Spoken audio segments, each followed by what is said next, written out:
Hey Wellness Wednesday crew, Whitney here, back for another weekly wellness tip. And like I promised last week, the tip that I have for you guys today is how to read food labels.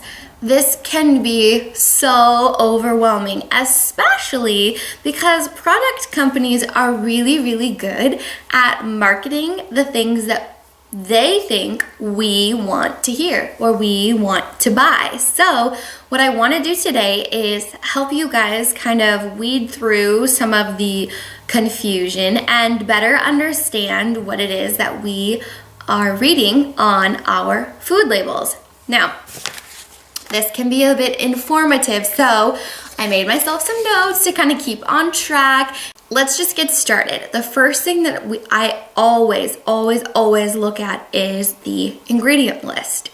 Now, foods are listed in order of quantity in the ingredient list, meaning that the first item that is listed in the ingredients is the number one used ingredient in that particular product.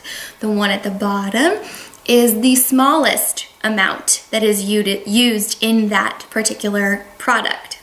So what you want to do is look for food product ingredients that may be objectionable.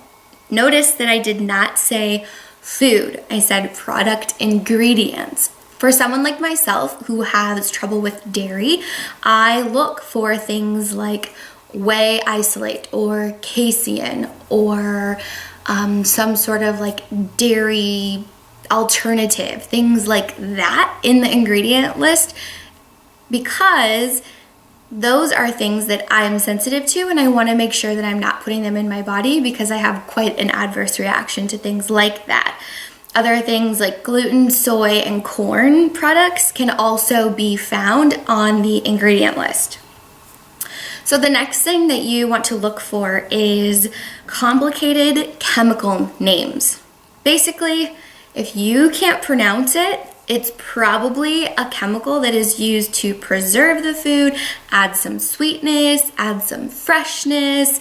There's even chemicals out there that help with the thickening process or the inability to thicken process. We just want to be on the lookout for chemicals. We want to be putting the cleanest products in our body that we can, which is why I follow the JERF diet. For those of you that did not watch last week's video about my favorite diet, you should probably go back and watch that. This will make a lot more sense. Check the ingredients. I like to keep it to 5. If the ingredients list is longer than 5 ingredients, let's find an alternative, okay? The second thing to focus on is the serving size. So when you're looking at the label, one of the first thing that's on there under the heading Nutrition Facts is the serving size. Now, let's consider maybe like a small box of cookies, where if the serving size was 3 cookies, that might add up to 270 calories. The reason for the serving size to be the way that they are is to look more appealing, to make the nutrition facts look more appealing to the consumer. So on this particular box of cookies, they're probably not going to put that the serving size is 3 cookies because someone would look and go, oh my gosh, 270 calories, that's so many, I'm never going to eat that. So that's why they make it 1 cookie. The serving size is 1, so that when you look at the nutrition facts, it's 90 calories, we're bringing our carbohydrates down, we're bringing our sugars down.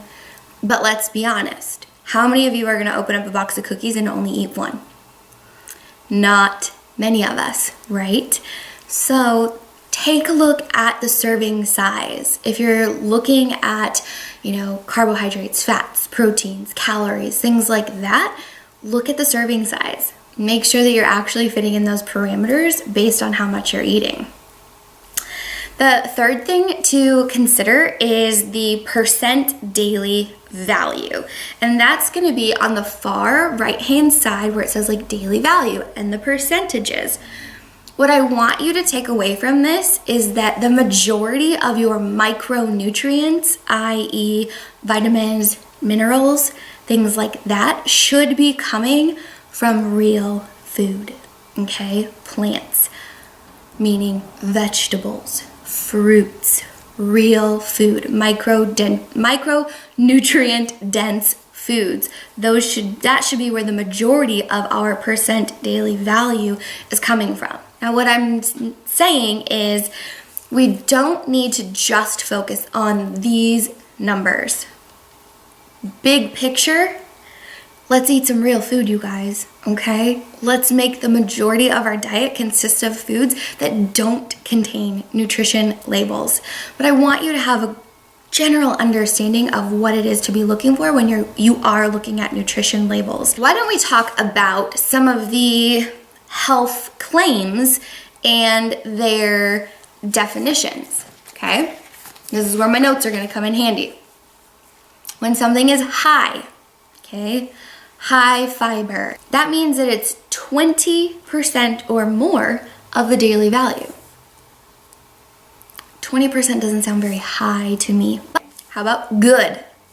The word good means that it is 10 to 19% of the daily value. 10%, you guys. 10% means good. I'm not so sure I agree. Light. If something is light, the light version, okay, that means that it is at least a third fewer calories or 50% less fat. I'm not going to get on too big of a soapbox here, you guys, but when you take the fat out of something, it tastes like garbage. How do you think they continue to make these low-fat products taste good? They add sugar or other artificial things to make it taste good, okay? I'm off my soapbox now. Moving on. Low calorie, meaning that it's 40 calories or less. This is where people run into trouble, you guys. They're like, oh, this is low calorie. Yeah, what's the serving size? Check the serving size. If the serving size that they suggest means that it's 40 calories or less, they get to call it low calorie. Reduced sugar means that it is at least 25% less sugar. I have spoken to you guys a lot about sugar. I did a whole video on sugar. Remember that Cliff Bar that had, I'm gonna say it wrong, but anywhere between like 12 and 18 grams of sugar?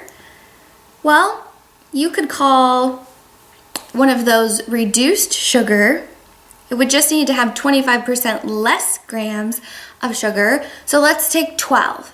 If it had 12 grams of sugar, to call it reduced sugar, we would need to get rid of 4, am I doing my math right? Nope, 3 grams of sugar.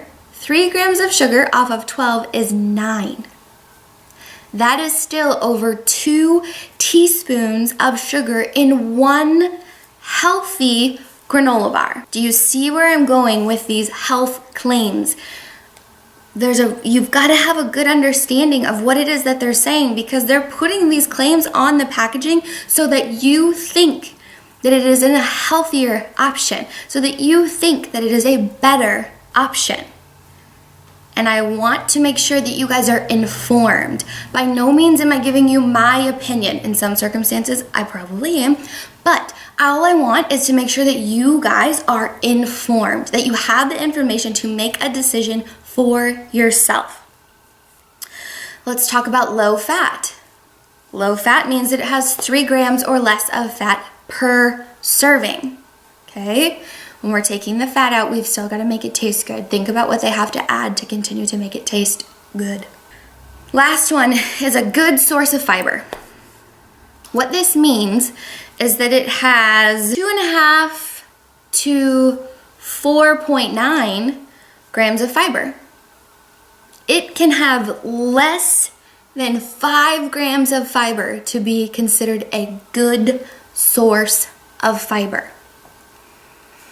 The majority of women need about 25 grams of fiber a day. The majority of men need about 38 grams of fiber per day. However, something that could have 2.5 grams of fiber would be considered a good source. I wonder what else is in it or how much of it you might have to eat to get all of your daily intake of fiber. So those are just some of the health claims that are on these nutrition labels that I want you guys to be aware of. So let's recap, okay? First thing, start with the ingredients list. The first thing on the list is the number one thing that is used to make that product. Let's try and keep our ingredient list to 5 items or less.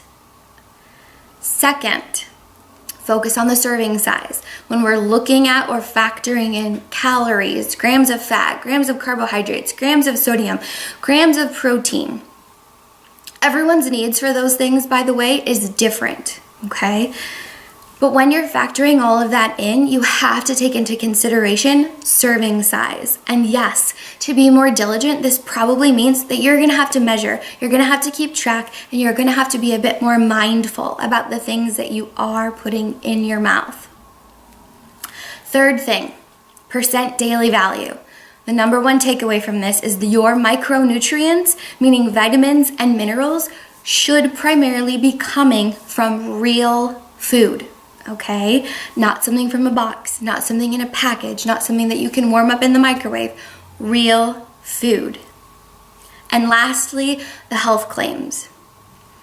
If they had to put it on the front of the label, it's because they felt a need to convince you that it was a good choice. I want you to be informed as to what these health claims mean to make this choice for yourself. You guys, the big picture here is we've got to start eating some real food. I hope that this was helpful, you guys. I hope that this leaves you feeling a bit more liberated to make choices on things that do have nutrition labels. Go back and watch my last video. It'll make complete sense as to why I did not go into detail about fats, carbs, proteins, sodium, things like that, okay? But I want you to go into the grocery store with some understanding about the choices that you are making. Have a great day, you guys. Thank you so much for being here with me today, learning about how to read a food label. I thoroughly enjoy being the person that is able to give you a little wellness tip for the week. And I look forward to our next video and the next time that we get to chat. Until then, go out, make those great decisions, and have an awesome, awesome week. Bye, guys.